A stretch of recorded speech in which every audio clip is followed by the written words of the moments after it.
Hi all. బెండకాయ తింటే నిజంగా మ్యాథ్స్ వస్తుందంటారా?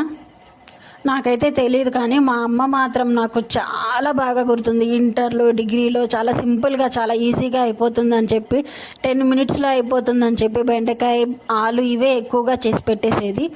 మీకు ఒకవేళ ఇలాంటి ఎక్స్పీరియన్స్ ఉందా నాకు కామెంట్ చేయండి. నేనైతే ఇక్కడ బెండకాయ ఫ్రై చేశాను.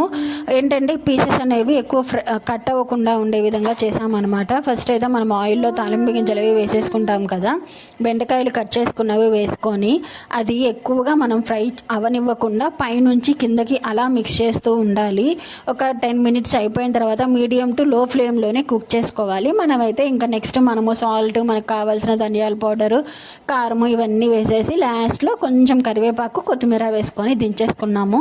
మా పిల్లలకైతే ఇలా చాలా బాగా నచ్చుతుంది, అందుకనే ఇలా చేశాను. ఒకసారి మీరు ట్రై చేయండి. పీస్ అనేది అస్సలు కట్ అవ్వకుండా మంచిగా వస్తుంది. నచ్చితే సబ్స్క్రైబ్ చేసుకోండి.